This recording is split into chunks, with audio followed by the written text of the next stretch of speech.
Hi, everyone. Thank you so much for joining us today at this Climate Reality 24 Hours of Reality presentation in conjunction with Sustainable Westchester and Westchester County. We're really happy that you've woken up on a Sunday morning to join us in this event. And my name's Lauren Bryce. I work at Sustainable Westchester, and today you're going to be hearing from a lot of different people from Climate Reality, and we'll introduce them as the show moves on. So we have a really full hour packed today, full of information.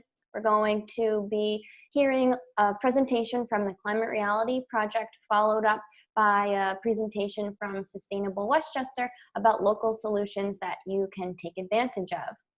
We're also going to do a Q&A and community discussion. We ask that as the presentation moves along, please just drop any of your questions in the chat. And then once we reach the end of the presentation, we'll look back at the chat, I'll read out the questions, and then we'll go from there to get the answers. And if you're able to stay on for the full call, we would love that. And as a reward for sitting through the full hour, you'll be able to have a tree planted in your honor through Climate Reality and their project called One Tree Planted.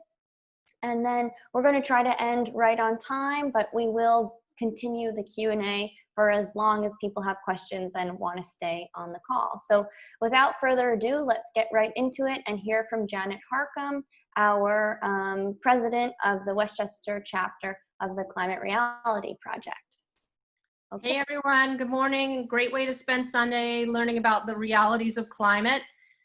Quick background, Climate Reality Project is a national organization with international impact.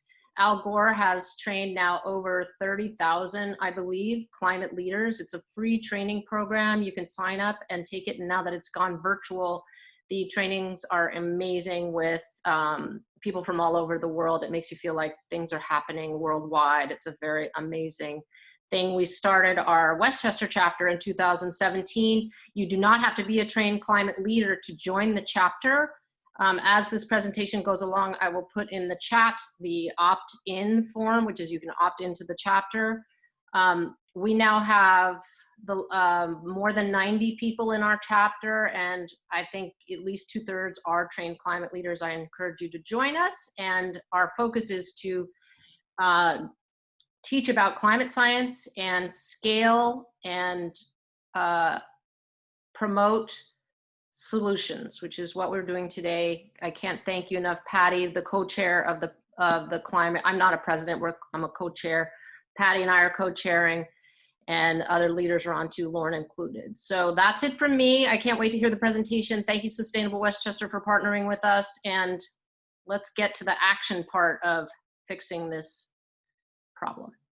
Thank you very much. And I'm going to turn it back over to Lauren and the crew at Sustainable Westchester to talk about this corner of our common home and where we're going. Thank you very much.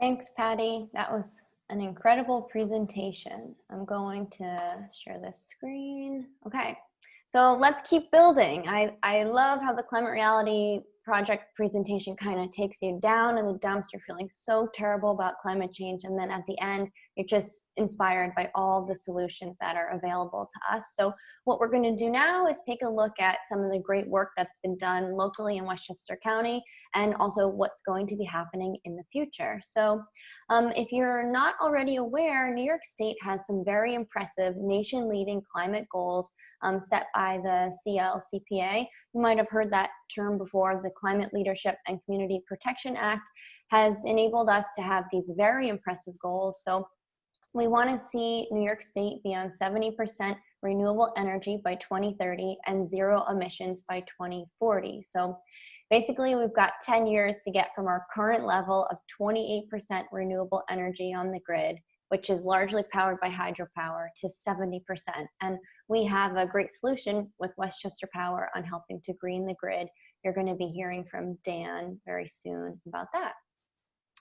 And zooming in even closer, so we've gone from New York State level now to Westchester County. I'm going to ask our Director of Energy Conservation and Sustainability for Westchester County, Pete McCart. He's going to give a little update about what the county is doing to take action on climate. So Pete, you're there. Okay, cool. I keep this slide up and go ahead. Thank you, Lauren. Thank you, Patty. I'm happy to be a new proud leader of the Climate Leadership Project. It was one of the things I did over the clampdown, and I couldn't be prouder. I was always participating, and then Janet and I were able to get the county to do an official, sign on to the county coalition of the Climate Leadership Project. Thank you, Janet, for nudging me and nudging the county along there to make that happen. Most of you kind of know all this stuff, and it's all in really happening quite quickly. Our solar program, we have two phases of our solar program. The phase one was really going after our low-hanging fruit, and we're adding 9 megawatts of solar across 7 different facilities or sites. And that's huge, most of it will be community solar, quite frankly, but there are a couple spots where we could use it on site, specifically at the bus terminals. There will be storage involved with that as well. And we'll be able to use it there because we are in the process. We've had 2 delivered so far, but we're getting 6 full electric buses, which is really groundbreaking. There aren't a lot of them here on the East Coast. New York City's got some. They're taking they're gonna shrink back and take a different tack. But the solar is huge. Phase 1, and then phase 2 is gonna be even bigger. I mean, we're looking at maybe 30 to 35 megawatts for phase 2.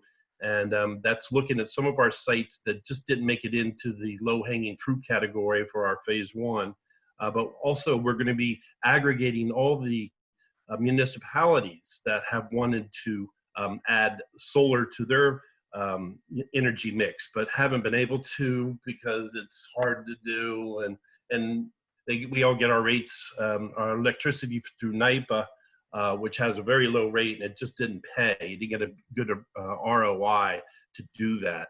But now we will. We're in heavy duty moving forward with that phase 2, and that's pretty exciting. We're also working. We have close to a $50 million energy efficiency project, again working through NYPA across most of our buildings. So the food scrap. It's now a food scrap program. It just got passed by the Board of Legislators. We are going to be collecting and disposing of food scraps for those municipalities that are currently collecting, curbside or drop-off sites. It's all volunteer at this point, but we will be paying for that transportation and disposal, covering the big difference between what they usually pay a tipping fee. It's about $28. So we are going to be covering that up to $100 they were paying. And we're also looking at a siting of a large anaerobic digester facility, much like the Quantum facility, Quantum Bioenergy in Southington, Connecticut. And we also have our compost education center, which is at the MRF, HMRF, as we call it, Household Material Recovery Facility in Valhalla. And that'll be a model for any municipality or institution, organization that would like to take on a composting, larger scale composting program. We have the Westchester Green Business Challenge, as most of you know, which really is instrumental in working on the efficiency of their buildings, plus all things that are sustainable for businesses. As Patty mentioned, electrification is key. So I've been working on electrifying our county fleets from day one, adding EV charging stations. We just passed legislation that anytime we do any work or some business that's getting a tax break from us is doing any work on a garage or a parking lot, they have to add 20% of level 2 charging to that site. And we have now 95 of the Prius Primes, which is considered an electric vehicle. and we have 19 of the Bolts, the Chevy Bolts, which are full electric. And we've been adding more and more every year exponentially over the last couple of years since we've been on board. And I was only given 2 to 3 minutes. I think I've used all that up. We are moving with our Climate Smart Communities accreditation. We are a member of the Climate Smart Communities, but going through all the getting all our points. We're almost there, and I can't thank Jan enough for helping me out on that. I could go on and on about this stuff. I love this stuff. This is fantastic. We're doing such great things. You know, I sit on the board for Sustainable Westchester, which is just all, well, I'm not going to take anything away from Dan and his story. So my good friend Dan, you're up next. Thank you guys. Thanks, Great way to spend a Sunday morning. Yeah, it is a nice way to spend the morning. You're right. So I think, you know, there's so many of us on the call coming from different levels of expertise on sustainability. So we want to make sure we appeal to everybody and answer all the questions. So feel free to keep sending in chat questions if you need clarification.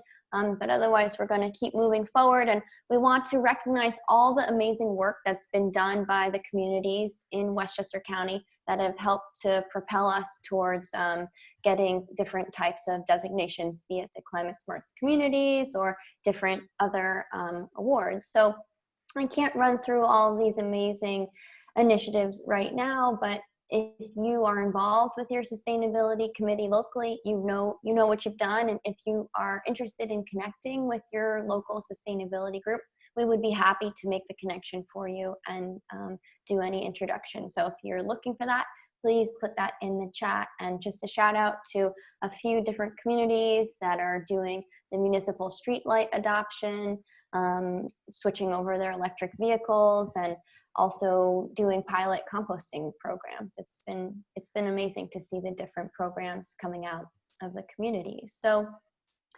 we are going to talk a little bit about Sustainable Westchester now. You're going to be hearing from Program Director Dan Welsh about 2 of our pillar programs, Westchester Power and Community Solar. So Dan, if you want to take it away. Sure, and I'll start with just giving a little overview of Sustainable Westchester. And we just heard about a lot of amazing work that's going on in the county. We've got at the very local level with committees and the municipal committees and the NGOs and the county, and then these regional groups, that Climate Reality Project. It's all amazing, and they're all needed. It's because addressing the challenges that Patty laid out for us is about organizing, right, at all different levels. So Sustainable Westchester arose out of the realization that our local governments had to be a part of this. And that probably seems obvious to everybody here at this point, but you know, it just doesn't happen automatically, and it took organizing. But at this point, every local government in Westchester, save one, and we're working on them.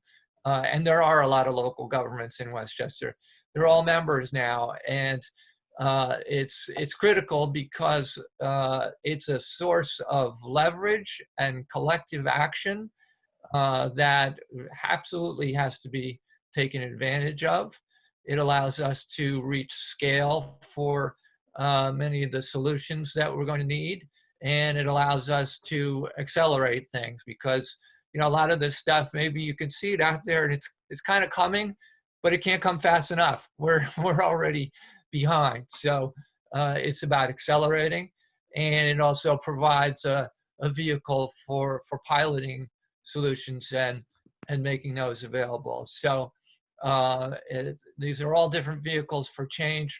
For Sustainable Westchester is a vehicle for helping achieve the state goal, the state plan that Lauren told you about, the Climate Leadership and Protection Act.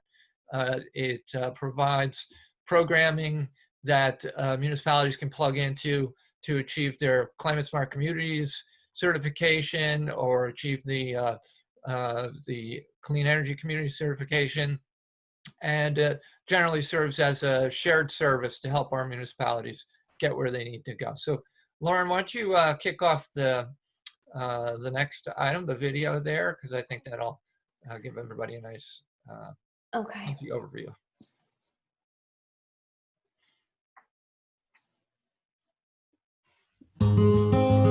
What can we do? What can we do about pollution, carbon emissions, waste, climate change? It's the question that inspired us to start Sustainable Westchester 5 years ago. Our goal? Collaboration with local municipalities. It's a sunny day after many days of gray, so... And community-driven, scalable solutions that forge a path to a cleaner environment, while controlling costs and delivering financial benefits. Neighborhood by neighborhood, street by street, home by home.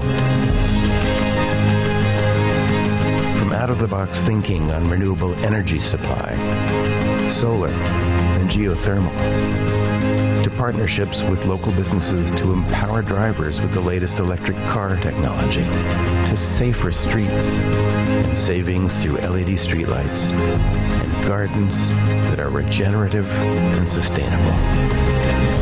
So, what can we do? This.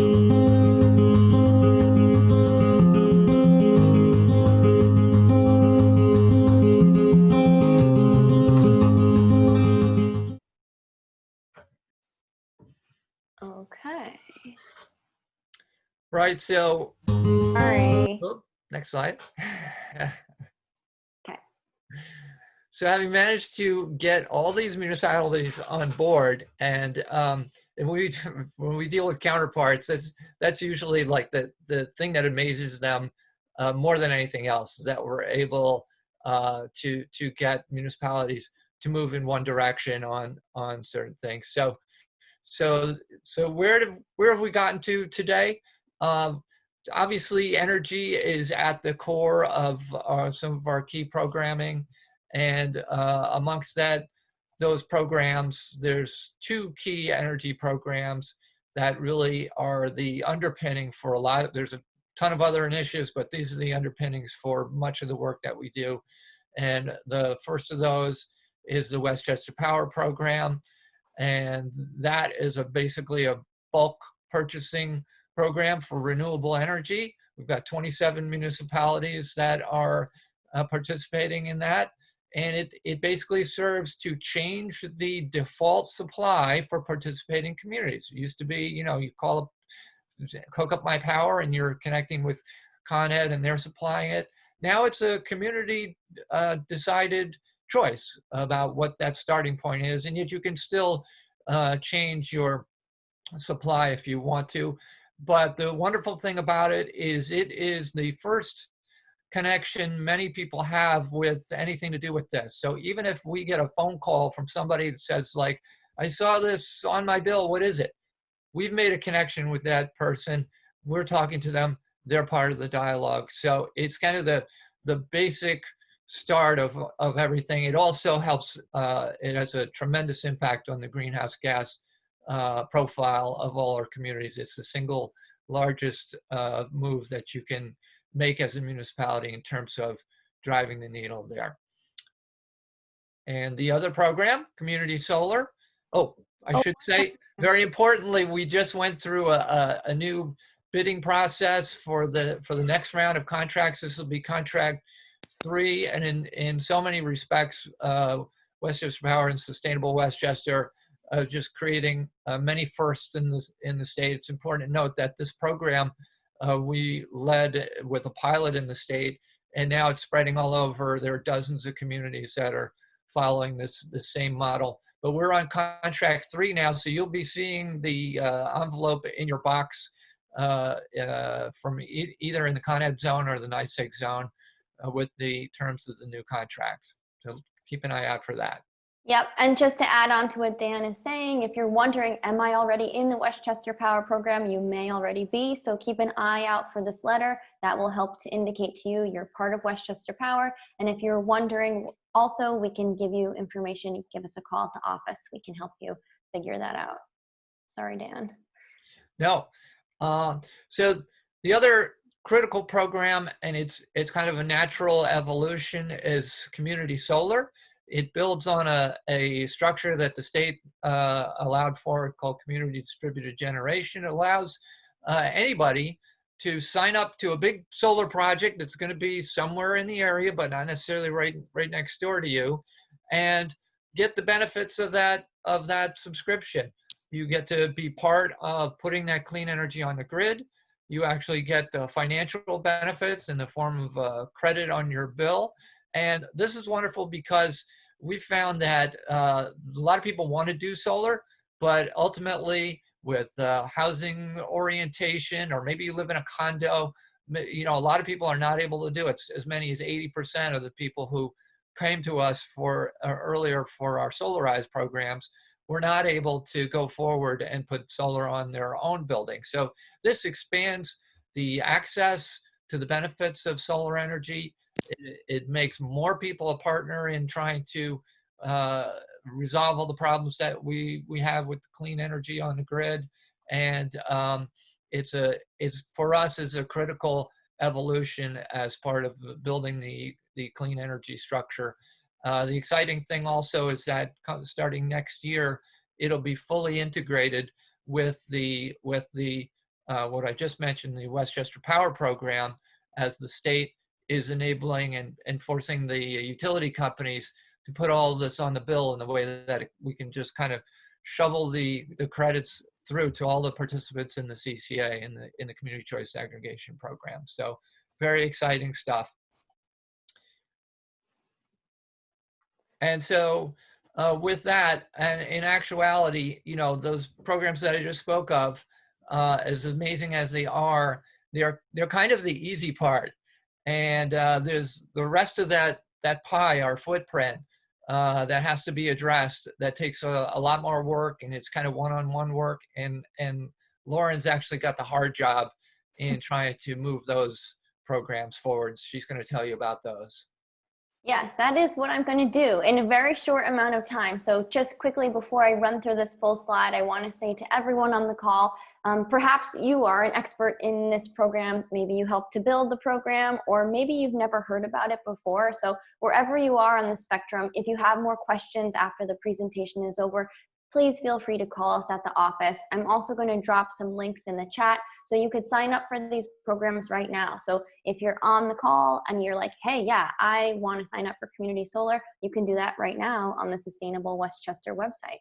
And I highly recommend it because you can save 10% on your utility bill. So let's get into the other programs that we're talking about today. So Patty gave us a lot of information from the Climate Reality Project about what's going on in the world. And we want to be really clear that there are solutions available to you right now that you can take advantage of to help to lower your carbon footprint and to help to combat all of the terrible things that we learned about in the presentation. So the biggest piece of this is kind of building off of what Dan was talking about with the Westchester Power Program and community solar. So the importance there is that the electricity coming into your house is powered by 100% renewable energy. And that's important because each of these topics that we're going to talk about really connect to eliminating fossil fuels, moving to electricity to power your appliances. And then if you're on electricity, you want to make sure that you're using 100% renewable powered electricity. So just wanted to talk about that for a second. And what else are we talking about here? I think we're ready for the next slide. Yes. Okay. So I'm going to run through a few of the program offerings that we have at Sustainable Westchester. And the first one is starting with my personal favorite, clean heating and cooling, energy efficiency. You may have heard about our program before. We ran a few Heat Smart campaigns in a few municipalities. We are relaunching, rebranding as Energy Smart Homes. So if you're in your house right now and you were freezing cold last night, or if your house is really hot in the summer, you feel like you have drafts, or just you're spending a lot of money on your energy bill, we can help you with that. You can get started with a home energy assessment to diagnose how your house is using energy. And then there's a great pathway to make corrections, improvements, and to even tap into some rebates and incentives from NYSERDA and your local utility, be it Con Ed or NYSEG. So just want to mention also, we have a program for commercial buildings as well. If they want to upgrade their heating and cooling and energy efficiency, we can help with that. So hopefully after this call, you're like, yes, I have to reach out to Sustainable Westchester to learn about all of these programs. I'm going to slide through this information a little bit quickly, but basically, if you need help getting your municipality to move their fleet to electric vehicles, kind of what Peter was talking about, we have a program that can help you do that. And if you want to buy an electric vehicle yourself, we have rebates and incentives that we can assist you in tapping into. And, you know, I bet probably a majority of the people on the call here own electric vehicles. I mean, raise your hand if you have an EV in your garage. We want to see, yeah, there's a lot of hands going up. We want to see that every house, I mean, if they have 2 cars, we want to see in the future that at least one of those cars is powered by EV. And again, there's that thought of electrifying everything. If you're plugging in your car at night, you want to make sure you're charging it with electricity that's 100% renewable. And if you're part of Westchester Power, you're doing that. So yeah, let's move on to the next slide.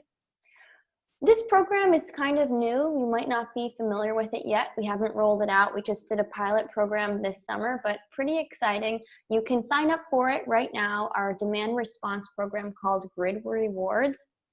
It's an app on your phone, and basically you will get paid for reducing your electricity consumption temporarily during the peak hours of high energy demand. So basically, Con Ed is incentivizing people to lower their energy use on those really hot days in the summer when there's the most stress on the grid. And I didn't know this, but I had learned on those really hot days when there's the most stress on the grid, that's when Con Ed or the utilities need to turn on peaker plants, and those are like the dirtiest energy plants. So if we can avoid having those plants needing to be fired up with the Grid Rewards program, that's a good thing, helping to reduce climate mitigation, or helping us with climate mitigation. So that's called Grid Rewards, and I will drop a link to the chat once I'm done with these slides. So you can sign up for it right now if you want. And we also have a Recycle Right program. You know, the communities have done such a wonderful job bringing composting and zero waste initiatives. This is one more opportunity. You can contact your municipality. A few municipalities in Westchester have this, so you sign on to the Recycle Right app and you get all your local DPW recycling schedules and questions and answers about what you can or can't recycle. So now Carmen is going to take it away and talk a little bit about where we need to go. And I know we only have 10 minutes left in the call, so hopefully we're going to get through these slides and then be able to move into Q&A. This is quite a packed hour. So Carmen, you there? You ready? Yes, I am. Thank you, Lauren. So we need to get to a sustainable system that is a sustainable community. Why? I hope that through this presentation, I've been able to see the urgency of climate change and the opportunities that lie ahead. So moving forward towards a sustainable future, this will further our progress. It will help us develop jobs and stimulate our economy. We will have to embrace that everything around us is connected. We need to strengthen and modify links in our economy and our way of life, scale programs and initiatives, and create or modify our existing systems. So this transition will encourage us to think and live sustainably. Thanks for the next slide. So to achieve this, we need to transition to renewable energy production and supply it everywhere. So Sustainable Westchester is trying to leverage the aggregation, the purchasing power of our aggregation to buy clean power, but also go beyond that in a Westchester Power 2.0 that takes more control of our energy supply. We are in talks with companies to bring direct renewable energy supply to Westchester County.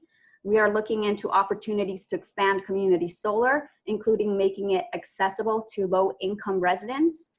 We are starting to look into ways to help stimulate offshore windmill construction in nearby coastal zones. In this target sustainable future, we will need to use batteries to store the electricity we generate and meet our charging needs. Our homes and buildings will need to be retrofitted so that they are more efficient and electrified. Municipalities will need to help enable the construction of new energy efficient buildings and homes. We need to reimagine transportation, electrify mass transit, plan our neighborhoods and practices so we are not unnecessarily transporting goods long distances or spending a lot of time in traffic to deliver a good for the last mile of its delivery route. We will need to expand alternative mobility, such as bicycles, scooters. How about considering using our own feet again?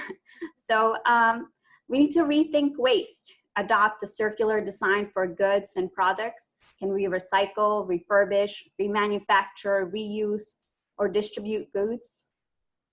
We need to be more conscious of what we consume and how we use things. Everything has a carbon footprint. According to the EPA, waste on a life cycle basis, that is production, transport, use, and disposal, generates 42% of greenhouse gases emitted in the US. And of course, we need to improve our waste management systems, recycle right, and more. All of this doesn't seem very easy, but I hope you can see that it is all possible. There are many areas where you can contribute to this mass shift. Next, thank you. Also, I hope that you consider using Sustainable Westchester as a resource. We are exploring all of these areas and are looking for solutions that our communities can implement. And please remember, your green action matters. We cannot do this alone. We all need to make changes. As a collective, as a community, we can achieve and accelerate progress. Please adopt one or more of the actions mentioned throughout this entire presentation today. And because you attended this event, a tree can be planted if you visit 24hoursofreality.org and fill out this very short form. Next slide, please. Sorry, Carmen, I'm putting the link to the One Tree Planted website in the chat right now. So everyone, please fill it out. Yes, and you see this form is very small, so please just do that and we'll get a tree planted. And thank you so much for attending this presentation. Now Lauren will lead our discussion and help us imagine together what is the future we want and how do we get there.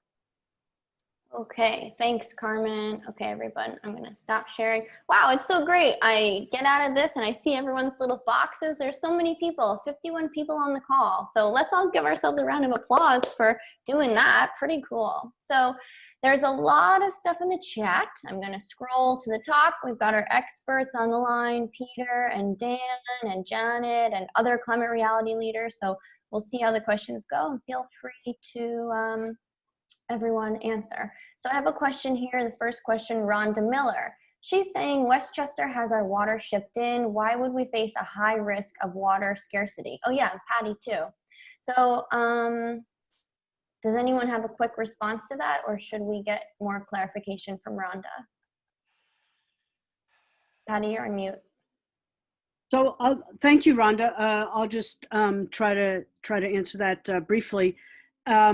You know, when we think about climate change, really a more apt term is climate disruption.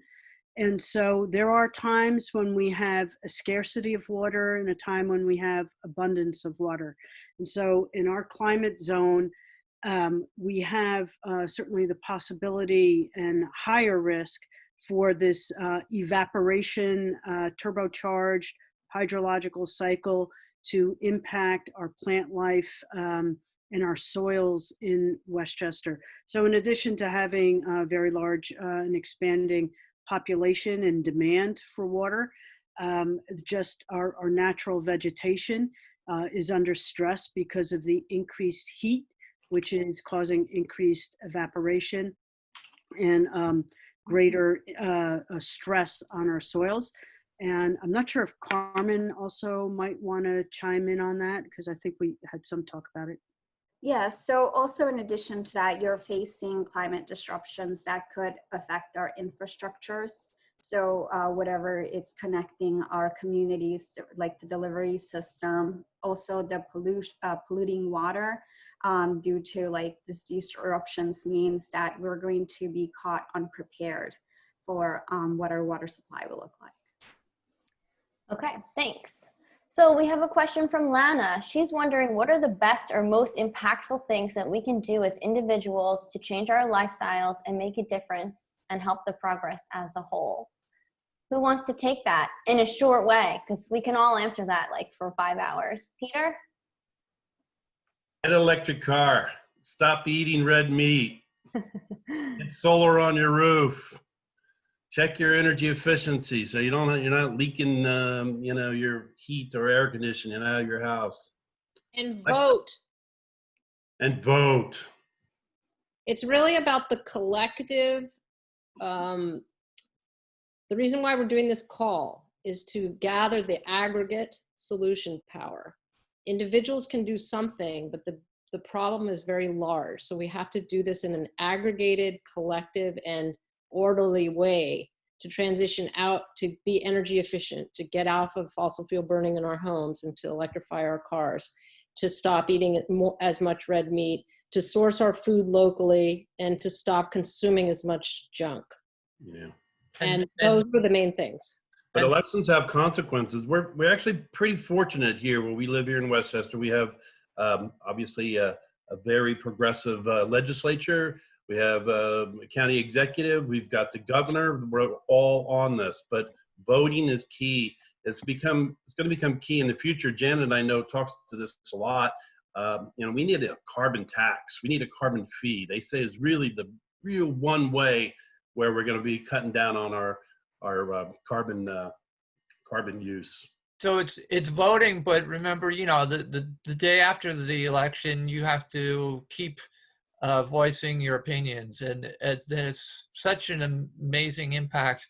We can look at what we recently went through in Greenburgh, where they were kind of floating along as participants in the Westchester Power Program, and they were one of the only communities that had selected the standard grid supply as their default, which just didn't really have any impact, and they were getting a lot of critique from people who were sort of against government being involved in all this stuff. But when the climate advocates stepped up and made it clear that they expected Greenburgh to be a part of the solution, and came to the meetings and spoke up and sent their letters in, Greenburgh actually went from borderline well, maybe we're not going to participate, to switching to the green supply. So now you've got a huge population of 12,000 households which are moving over into 100% renewable emissions-free electric supply. And that was through the activity, really literally, of about 30 people who stepped up and said, no, you need to do the right thing. So actually, I'm going to tag onto that. So the Climate Reality Project, when I did the training in LA, the legislation came up on the floor in California for their very strong climate policy, and it didn't pass. And Al Gore came out to the 2,000 people who were being trained at that moment and said, it didn't pass. Here are the 5 legislators that didn't pass it. Everybody tweet, email, do whatever you have to do to those 5 legislators. And in 20 minutes, they brought that bill back to the floor because 2,000 people went after those 5 legislators. And then that leadership protection passed in California. It was the best moment we've ever had of activism because it was a collective activism. Recently, the Climate Reality Project has been banding together to promote and advocate for good policy in Albany with the New York State Coalition. And we're having impact. So if you want to be part of that impact, to actually impact policy, you have to know what to advocate for. And we're compiling a weekly weekly email that gives you something to do to advocate for a wind power project off of Long Island that was getting pushback, etc. So that's just another reason to join the Climate Reality Project Westchester, is to know about what to advocate for. Okay, so we're at 11:02, so there's definitely a ton more questions that we're going to move through, but for people that only had this 1 hour to join us, I want to say thank you so much for joining us. And if you want, I'd like to take a picture of people kind of like waving like this if you want. If not, feel free to turn off your screen if you don't want to be on, but I'm going to take a picture. So everybody wave. Woo woo. Am I taking it? Okay, took that one. I have to take it again for the people on the next screen. So wave. How do we know if we're on the next screen? Oh, that's why you got to keep waving. Oh, my thing is not working. Hold on. There we go. Okay. Perfect. I got everybody. Okay, good. So the links are in the chat for if you're feeling inspired and you too want to become a trained climate reality leader, join our chapter, sign up for notifications from Al Gore's Climate Reality Project to learn when the next leadership training is, and check out the links for signing up for all of the Sustainable Westchester programs, and feel free to give us a call at the office or an email if you need clarification. So let's keep moving through the chat. And where was I? Okay, this was a good question. What can we do to encourage co-ops and apartment buildings to add charging stations for their residents? Who wants to take it? And how can I get a charging station? Because I want one for my apartment. Well, I'd like to take that with maybe Dan and, Carmen could support me here on this, but, I've been working with Seth Lightman, who's running the Clean Transportation program at Sustainable Westchester. He's really got a great program right now. He's working with Blink Charging and adding charging stations. I've set them up already with 3 places. It's all looking very good. Basically, getting your charger for free and installed, and then the first one's free. Then you have to pay for the service, but you're going to pay for the service anyway. So it's talk to Sustainable Westchester, ask for Seth, and he'll set you up with a Blink. Not Blink 182 either.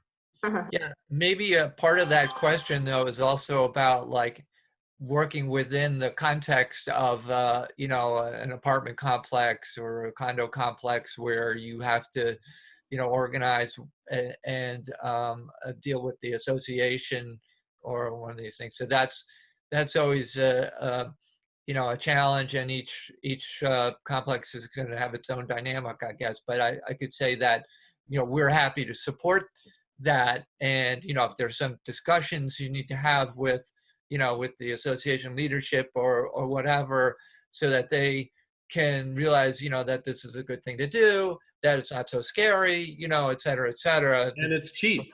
If you bring that to your board, that it's not going to cost a lot of money, and it's going to support all your missions, and it's always about the money. So right. So we're happy to support those discussions, and I know Seth loves to share with people all these different opportunities. So we welcome you to get in touch with us, and we'll support that. Okay, cool. Okay, moving on to the next question. I think Janet might also be able to answer this, although it was directed to Peter. What's being done to educate and encourage the school districts that today don't have electric school buses? Oh, I didn't read the question before I said that. So I guess Patty could also help answer that question too. So are the school districts moving towards electric school buses? So I'll defer to Peter, and then I can have a few follow-ups. Well, I work with Tom Roach, who's the mayor of White Plains, and our mission, our general kind of strategy on this is they want to kind of get some months and not necessarily years, but just some months under their belt of operations and how the process is going. And then he's very excited to lend their experience and share that with all the other Board of Education. So I mean, that's our strategy at this point. They have 5 electric buses, school buses, and see how that goes, the procurement of them, where they're going to charge them, how that's going to work, and then we could share that with anybody and everybody else. That's our plan. I think Seth is also deeply involved, communicating with you guys, and also with I think folks in Connecticut who are moving this along quite nicely. And the goal is to try and come up with a kind of a financial contractual structure, which ultimately leads to a cost of ownership, which can be, at least close to where the districts are now with their, dirty fossil fuel buses, and that I think there's promise in that. It's not ready for to go out into broad offering yet, but I think it's a matter of a few months probably before you hear about it.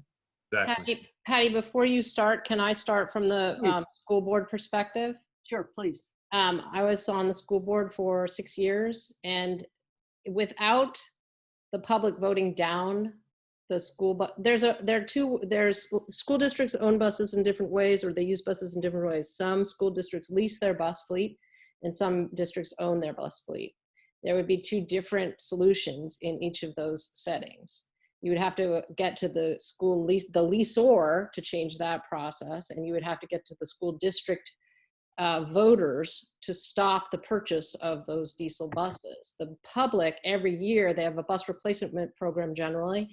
After the end of life of a bus, they end up replacing the bus, and we need buses and the number of buses because by state law, you have to have an emergency dismissal for every child. So every child has to have a seat, even if they're not riding the buses. So that is a requirement by law. So that's why a lot of the buses are empty, is because they must have them. In an emergency dismissal, you would not want your child not getting off that property.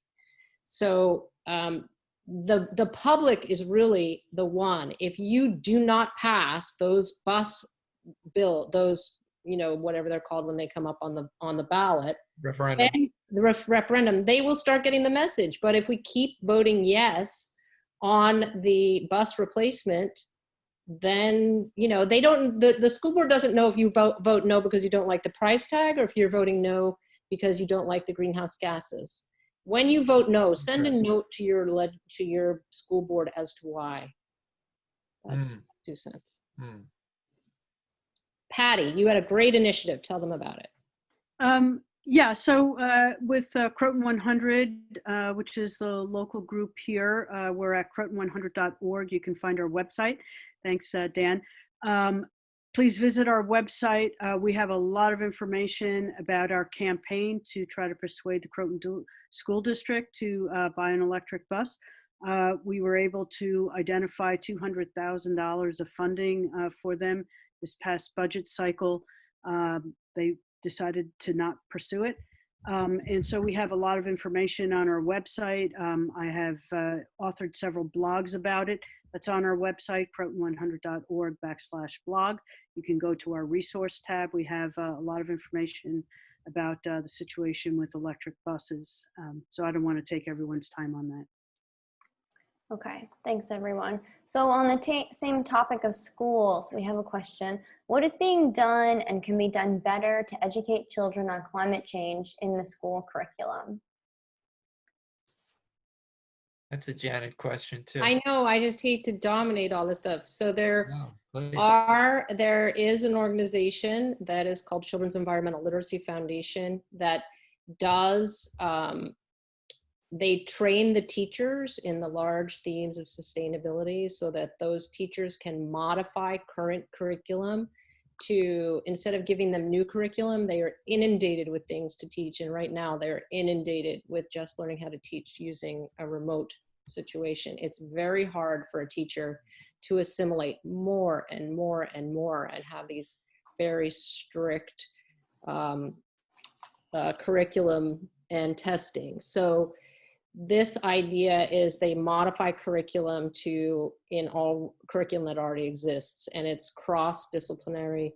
It is happening around, there are some model school districts, not all in our area, but some model school districts in our area that are doing a lot with curriculum. And it is imminently possible the school districts that have lesser testing, generally speaking, when they introduce sustainability into their curriculum, they have better test results because children are more active because it's about relevancy and they understand it. So there is a lot that can be done. There's professional development, and then the outdoor learning aspects since COVID have actually transformed, I think, the need for outdoor learning opportunities. And I think that the school districts are starting to see that. So that's good too.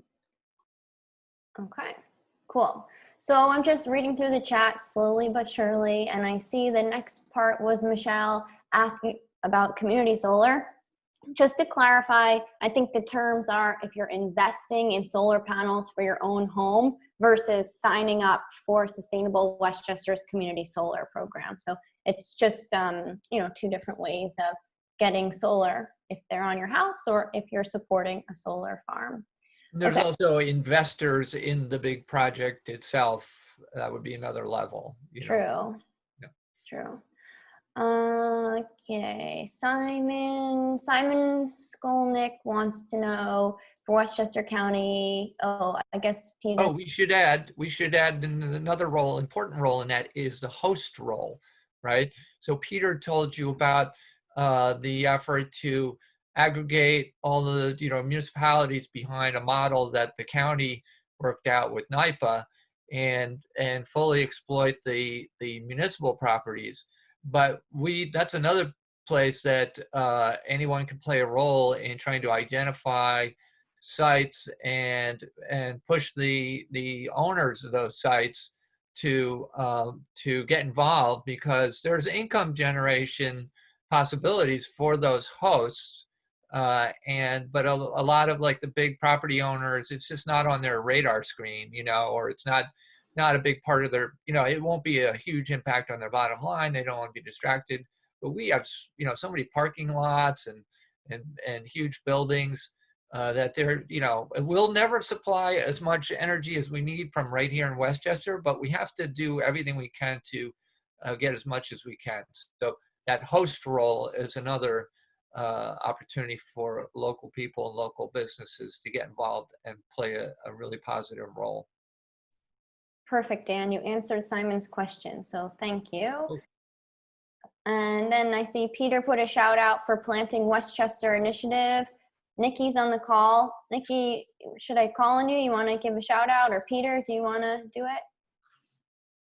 Planting Westchester. Have Nikki. Nikki, do you mind saying something? I mean, I'll say something if you don't want to. But Nikki and Millie McGraw, two of the big environmental leaders here in Westchester County, have taken this up. I'm pretty excited about it. The county executive is very excited about it, and it's got a wide breadth. It was based on the Million Tree campaign, and we've expanded to add in all these other things. But I'll let Nikki really talk about it. Yeah, so real quickly, thanks, Peter. So Planting Westchester is a program that is designed to encourage and empower every Westchester resident to be able to plant more living things in the county, whether it's trees, vegetables, fruits, community gardens, even container gardens, buffers by waterways, for all the benefits that they provide, including, the climate, carbon capture for the climate, for Pollinator pathways, for biodiversity, restoring biodiversity, like the work of Doug Tallamy with pollinators and insects in general, for community local food resilience and food security, especially in underserved communities. We're really hoping that social justice will be a key value of this program. And we are finalizing our committees right now. But if you are interested and you haven't contacted us yet, I put the email address there. And what we're trying to do with these committees is we're trying to get every municipality in the county represented on at least one committee, so that it's as participatory as possible. Okay, thanks, Nikki. All right, I see the chat is turning into a novel, so I'm going to start choosing questions that haven't been totally responded to. And this is a topic we didn't really touch on in the presentation. So Sarah has a question: what resources are available to help municipalities develop walkable communities and bike lanes? What programs may be available at a county or state level? Well, this is how I got together with Dan, my good friend Dan Welsh. He and I started out with transportation alternatives and bringing complete streets to our streets. And we were very fortunate to pass a state law. We didn't do it ourselves, but we certainly advocated and pushed for it. And then here in Westchester County, because it's not just state roads, it's county roads. And then we pushed further for the municipalities to pass their own resolution or what, local law ordinance, whatever, for their own streets. And many did. And Dan, I can't take you, I'll let you continue it up. You know, the complete streets is basically just a term which describes a philosophy or a policy which says that the streets are for more than just cars, that they have to be designed to accommodate all different usages, walking and biking and accessibility. So a lot of municipalities have come out and sort of put their flag in the ground around that, but it's still one of those knotty problems, because it's, you know, again, that's why I kind of look at the energy thing and say, well, in a sense, as hard as it was to get where we were at, that's kind of easy. These street programs, you know, challenges are like one block at a time, trying to figure out how to take the mess that we made in terms of like forgetting that there are other users for the street out there, and fix it and retrofit. So, I mean, you can look at some of the examples of good work that's been done or is being done. For example, coming out of the advocacy work that Pete and I did early on, the folks along the Route 9 corridor in the river towns have gotten together and tried to come up with a coherent strategy for that corridor. You know, that's their main street, and yet it's kind of a state highway. And they, you know, they were facing a tough challenge because it's, you know, it's narrow and there's not a lot of resources to work with there, and yet they're making real improvements, and they came together to do that in a consistent way. So it's about organizing, about, you know, figuring out where the bottlenecks are and the challenges and the dangerous spots and things like that. Yeah. I like to add that Rob Barron, I see Rob down there. Yeah. There's something to say there, Rob. He was a key component of that as well. And, you know, I thought you were going to bring up the real catching point, that we do have these complete streets legislation in place. And now it's a matter of enacting it, enforcing it, making sure that the planning departments and these Department of Transportation and these various entities and agencies are really following the letter of the law and doing what they're supposed to be doing. Yeah, and Rob is definitely the guy who understands this for us, and the connection to the transit piece is critical. Yeah. I think you just said whatever I was going to say, Peter. So, but yeah, it's very difficult. The New York State DOT is not a believer in in sort of providing more space for other users on streets. So the Route 9 plan is actually a wonderful plan, but it's essentially run into, you know, the force of the state that it's their road. I think we also need to sort of recognize that we also have resistance at the local level. Car dependency, you know, car domination is real, especially here in Westchester. When we talk about new development projects, you know, the first thing everybody wants, including my environmental allies, is more parking, because we've got to have more parking, and we don't want, you know, we don't want bigger buildings in our downtown. And when I say bigger, I mean like in Dobbs Ferry, you know, a four-story building is called a skyscraper.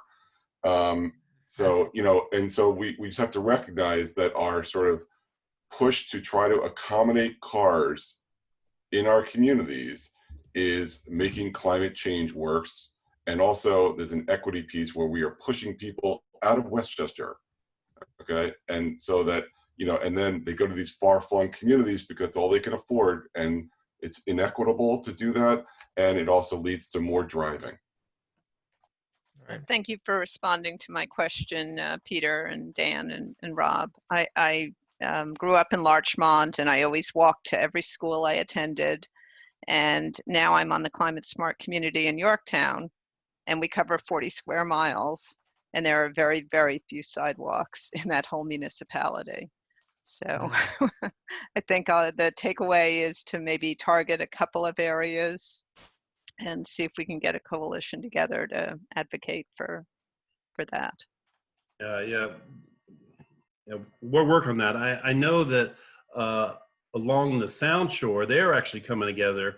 There was talk amongst them kind of using the 9A coalition as a model, and it kind of fell apart a little bit. But they're talking about it now. I've been to several of their CAC meetings, and there's good chat about that. So another model. You know, I mean, I think there are really leverage projects in every town where you could probably, you know, for $150,000, you could really like totally fix this messed up area, you know, and we spend, you know, every year, like I look at like Lewisborough's, you know, road budget. It's small compared to other municipalities, but you know, it's several $100,000, it's $400,000, whatever a year.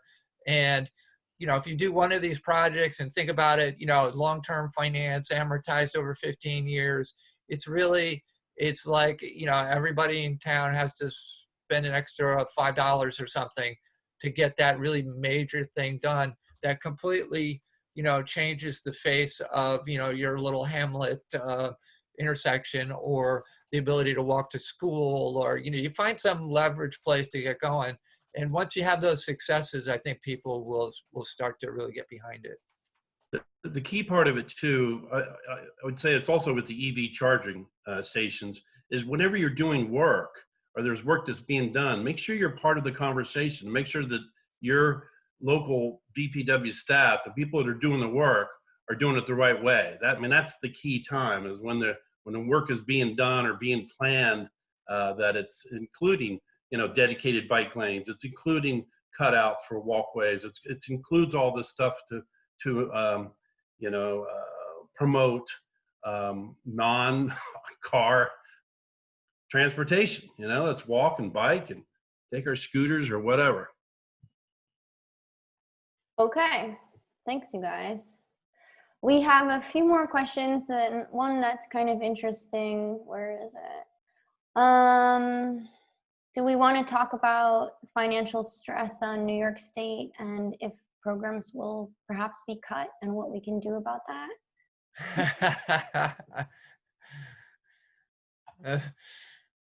Pete's saying no. I'll give my little shake on it. It just bummed me out. You know, it's a sad state of affairs, especially for here, the county. The county was given a credit card bill that we had to pay, and we worked hard on it. And George and I mean that you inherited from the last regime. Yeah, that we inherited from the previous group, the group of deniers, and we came up with the sales tax, tiny little sales tax add-on that got us out of that, and now we're back into it again. And you know, we talked about demand response. One of the things the county has done, we are earning, you know, close to $500,000 a year on our demand response program. We use a lot of electricity every year, and if we can minimize that and minimize the chance of brownouts and blackouts and the need for those peaker plants and the need to increase you know, fossil fuel infrastructure, that's key. And so you know, our electric bill is $2 million a month. It's not some secret, it's a foilable thing. And we're fortunate we get it through NYPA, because 70% of their electricity is hydro, or it's renewable, but it's like almost all hydro. And that's a good thing. But it's definitely having an effect.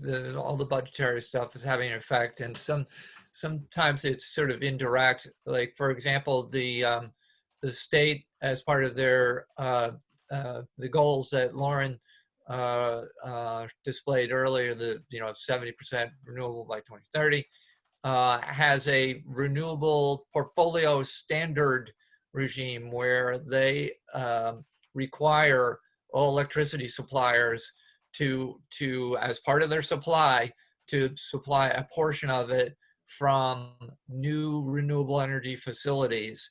And that proportion has a schedule which is going up to that date. But we've heard that now there's a good chance that these next couple of years of the schedule, they're now going to back off and delay, because they're you know, whatever, concerned that it's going to be a burden. I mean, it's really at this point, and at this point, the percent of your supply which is mandated like that is only, it's like less than 1%. It was going to go up to like 2% in 20 this year or next year, and then up to 4%. So it still wasn't a huge amount, but I guess it's just psychologically, you know, and especially like in the legislature, wherever there's sort of political pressure, the tendency is to say, oh, you know, it's not the time. But unfortunately, as Patty laid out, you know, it is the time, and there is no savings there, because you will pay more, and because we don't get this done, you will pay more in all the different, you know, indirect damages and the greater expense that we will incur to try and fix things later or get it done later. So unfortunately, I think there's not as real as these economic problems are. It's really important that we still keep our eye on the ball and we don't back off of these things. Okay. So to add a little bit to that, so that's kind of like what's happening in like state and their budgets and municipalities and their budgets. And potentially it's happening within your homes too. You know, you've are now considering what's more financially better for you. I would encourage you to do your best in anything you're able to contribute that is sustainable, that is green, and that, because that's a big push, like what we consume, what we use, how we use things.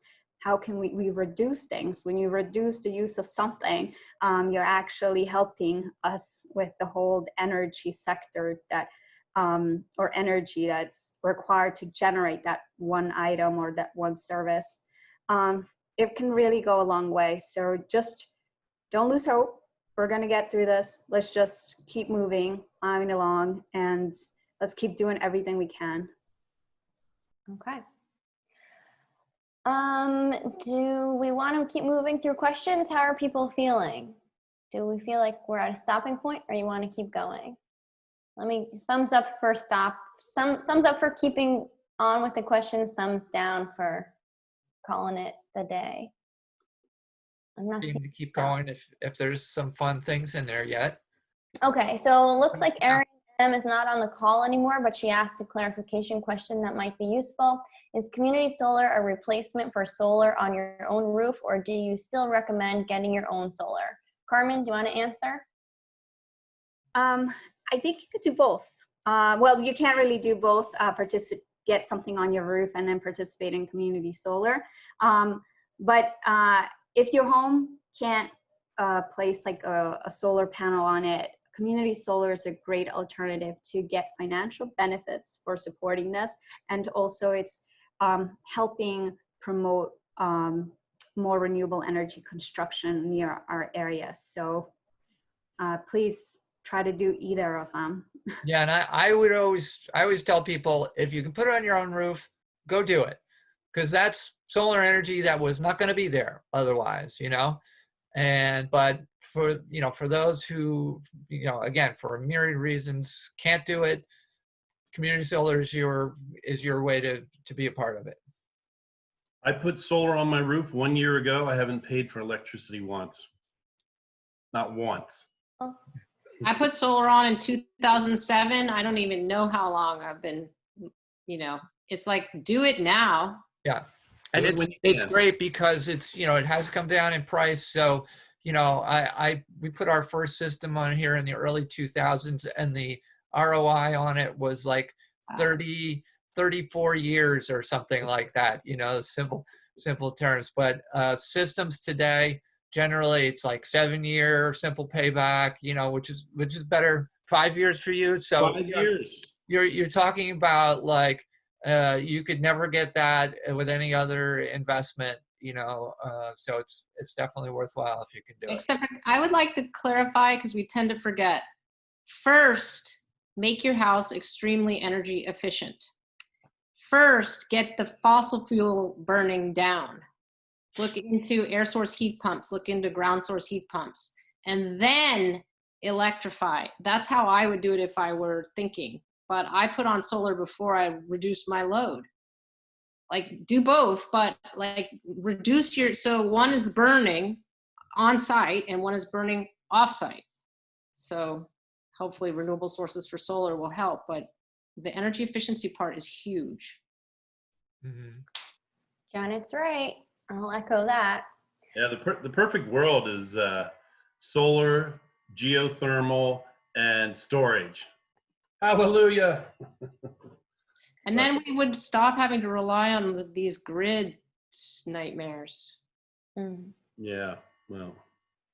Yeah, keep your eye out. Our colleague Michelle is working on a large-scale residential battery initiative, which is going to be fun. There'll be some subsidy opportunities there, and a chance to really beef up your resilience as well. Yeah. Okay. Darn, I just had something. Now I lost it. Where were we? Oh, Susie, do you want to summarize the conversation that we're having about red meat? I don't know how in detail we want to get to the meat conversation, but looks like you and Nikki were writing back a lot. I think really the issues with red meat, there's factory farming issues, and then there are these smaller farming entities that are really doing amazing work in terms of trying to get to net zero with emissions. And there's humanitarian issues that you could talk about. There's emissions from a methane standpoint that you could talk about. Net zero considers how much carbon and how much energy use is being integrated into the process from feeding an animal to slaughtering it, or how they actually affect carbon sequestration.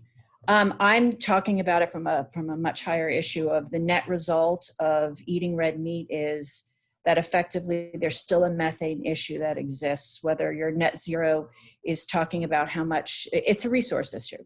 We're basically taking food that could be used to feed humans and taking an exorbitant amount of that food for humans and feeding it to animals, which by and large are using far more resources from an energy standpoint. So, there are so many great things that are being done in farming, from carbon sequestration perspectives, from how animals are contributing to the soil and making our food, potentially better. There's a lot of arguments for it and against it. But from a holistic standpoint of what's the net effect, generally speaking, eating red meat contributes to our greenhouse gas emissions because methane is 4 times worse than carbon dioxide. That's kind of the net of it. Again, arguments, there's all different types of arguments here as to what it does for the land, what it does for carbon sequestration, but it's again, from the perspective of just using our resources to feed our growing population, it's not a great answer. Can I just jump in for a minute? Sure. So I agree that in a red meat that is raised with using crops that could otherwise feed humans, and that should be avoided. Any industrial that uses corn and soy and that kind of thing. But when you're talking about regenerative pasture-raised animals, you're not going to eat the grass, and in most cases these lands cannot support the kinds of crops that would feed humans. And the way that the regenerative farming is done, the animals are rotated around from pasture to pasture so that they encourage the grass to grow really, really, really deep roots, the way our prairies used to have grass that had really deep roots. That changes the soil and the biotic nature of the soil to capture carbon in a way that the net, according to these movies like Kiss the Ground, it's a net benefit for the carbon. It actually pulls carbon out of the atmosphere, and that's the other part of the equation that we really need to look at, pulling carbon out of the atmosphere. Even if we were to stop generating carbon emissions today, there's still all this carbon that needs to be pulled out. And regenerative agriculture is one of the solutions, according to these people who have studied it, that can do that. And that's exactly right. That is not the argument I have is it's not scalable right now, and people are not getting enough red meat to feed the planet where that argument can hold right now. And that's the problem. It's not scalable right now, and you know, the industrial system should be avoided and eventually phased out if possible. And so, you know, eating less meat, but the farmers who are raising meat in a regenerative way need to be encouraged, and it is cost effective for them. It is actually more profitable for them and can support benefit local economies as opposed to the industrial model of agriculture. So from a climate reality standpoint, food systems, agriculture and food systems, there are different reports, but if you include transportation and deforesting in those numbers, it can be up to 50% of the global greenhouse gas emissions, the food systems and agriculture, because your deforestation to grow soybean and corn, and the transportation issue and the packaging issues, etc. So food systems and agriculture are a giant issue, and we're not treating it that way. We tend to focus on energy when we're talking about climate. And food systems are one of the easiest and the quickest ways to do better for our planet. So just to add to that, I remember also this quote that says that we vote 3 times a day. So, because you eat 3 times a day, some more, other than no. But I think that you should recognize what you're eating, where it's coming from. If it's regenerative agriculture, it's great. If we can actually, by voting every single day that we buy in that type of product, we're encouraging this to happen. And I think it is definitely possible to scale regenerative agriculture. We just have to choose it. And with that, for now, it's also great to reduce your meat consumption. You know, you don't have to cut it out completely. Just take it out a little bit from your diet every time. And then you're going to see that there are tons of vegetarian dishes that you'll love. So just try it by reducing some. I agree. Okay, so Kristen is asking for a fact sheet, which is something I don't think we have yet. On the battery stuff? Yeah. Yeah, I was actually going to bring that up. I think we do have one actually that we just put together. So maybe if you want to send a reminder to me, I'll track it down. I think Seth put something together. It's definitely a topic that comes up because there's a history with the lithium business and the mining and conflict minerals and all that. And I think the gist of it was that this is now on corporate responsibility radar, so that all of the major producers have now policies and commitments in place to assure that these are not sourced from conflict zones, and there's all the protections are in place from it.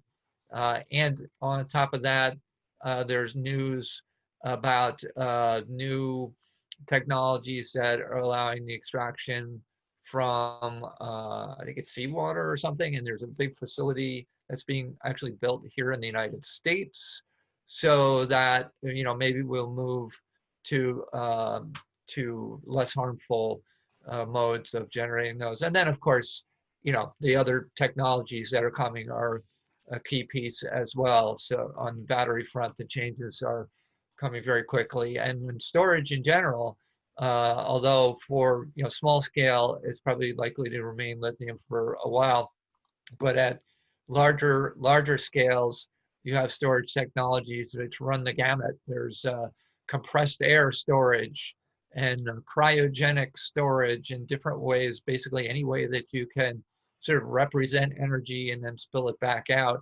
And those technologies are all competing with each other to see, who can do it for the lowest price and the most, efficiently. So that's really exciting, and all that work continues. But certainly, if you want to get in touch with me, I think we have crafted a paper, because these are conversations that do come up in the in the grocery line and on Facebook and wherever, and it's good to be able to speak to that.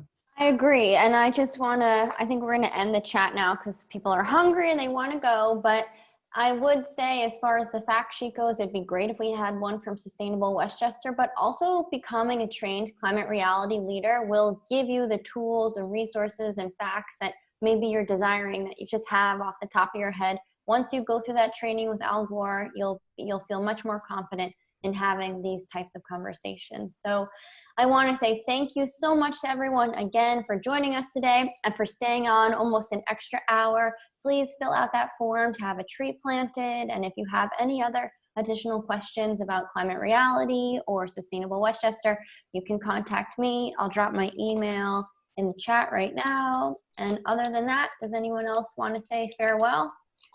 Thank you, Lauren. Okay, there's my email. Everybody. Thank you, everyone. Go blue. Hope to see you again soon. Maybe. Go blue. Thanks, everyone.